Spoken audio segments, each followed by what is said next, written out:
Ice cream একটা না 10টা খেলে মন ভরবে না, আপনি যত খুশি তত খান, ঠান্ডাও লাগবে না।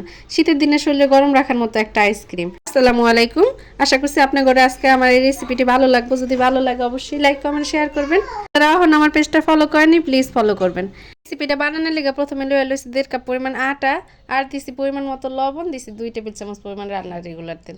এবার হাতের সাহায্যে খুব ভালো করে মাখালাম, আর এরপর অল্প অল্প করে পানি দিয়ে পারফেক্ট একটা ডো তৈরি করে নিম। একলগে আবার বেশি পরিমাণ পানি দিতে যাইও না গো, কিন্তু ডোটা আবার পারফেক্ট হবে না, সেই ক্ষেত্রে আবার আমার দোষ দিতে পারবে না। এবার খুব সুন্দর একটা ডো তৈরি করে নিচ্ছি, সেটারে সেট হতে রেখে দিচ্ছি একটা সাইডে। এরপর চুলা একটা প্যান বসাই নিচ্ছি, তাতে দিয়েছি 1 টেবিল চামচ পরিমাণ রান্নার রেগুলার তেল, আর দিচ্ছি 2টা পেঁয়াজ কুচি কিউব করে কেটে দিচ্ছি।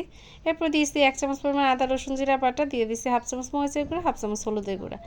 এরপর সব কিছু মাখাই নিয়ে সামান্য পরিমাণ পানি দিয়ে তার মাঝে পরিমাণ মতো লবণ দিয়ে মশলাটা ভালোভাবে কষাই নিয়ে এরপর দিয়ে দিচ্ছি আগে করে কেটে রাখা আলুটা দিয়ে আর একটু কষাই লইলাম। কষাই লওয়ানোর পরে এর মাঝে পরিমাণ মতো পানি দিয়ে ঢাকনা দিয়ে ঢাকিয়ে দিচ্ছি আলুটা সিদ্ধ হয়ে যাওয়ার লেগে।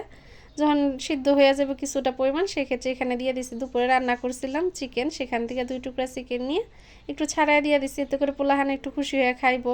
পোলাহান তো মনে করেন চিকেন পাইলে মহা খুশি, আর খাইতেও ভালো লাগবে। শেষমেশ উপর থেকে একটু গরম মশলা ছিটাই দিয়ে নামাই লইলে হয়ে গেল ভিতরে দেওয়ার মতো পুরটা। আর এই পর্যায়ে ডোটাও পারফেক্টভাবে সেট হয়ে গেছে, সেখান থেকে আমি একটু লেচি কেটে নিতেছি। লেচিগুলো কেটে নেওয়া হয়ে গেলে সেটা দিয়ে আমি প্রথমে রুটি তৈরি করে নিব। এর জন্য এর এবড়ো থেবড়ো অংশগুলো একটু ঘুরে একটা সাইডে নিয়ে একটা রুটি তৈরি করে নিতেছি। রুটিটা তৈরি হয়ে গেলে মাছ বরাবর একটু কাইটা নিতেছি, একটা চাকুর সাহায্যে কাইটা নিলাম। এবার একটা সাইড আলাদা করে রাখা দিয়ে তার মাঝে একটু আঠা লাগাই দিতেছি। আমি একটু আটার মাঝে সামান্য পরিমাণ পানি দিয়ে এই আঠাটা তৈরি করে লইছি। এবার দেখেই বুঝতে পারবা যে আমি কিভাবে এর ভাঁজটা দিছি। এটা তোমাকে দেখেই বুঝতে হইব, কারণ আমি বইলা কোনোদিনও বুঝাইতে পারব না, দেখেই বুঝে নিতে হইব। দেখছো তো কিভাবে তৈরি করা হয়ে গেল একটা কোণ। এবার এর মাঝে পোরটা দিয়ে দিমু, আর এখানে একটা পাতলা ব্যাটার তৈরি করে নিতেছি। এর মাঝে আমি একটু ডুবাই নিমু এটারে, নাস্তাটারে।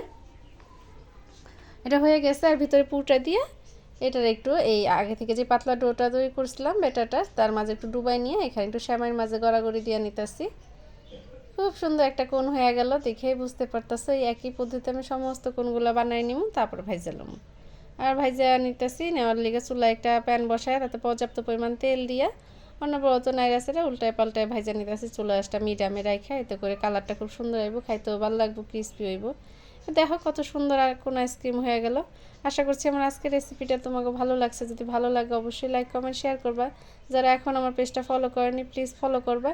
সবাই ভালো থাকবা, আমার এবং আমার পরিবারের জন্য দোয়া করবা। আল্লাহ হাফেজ।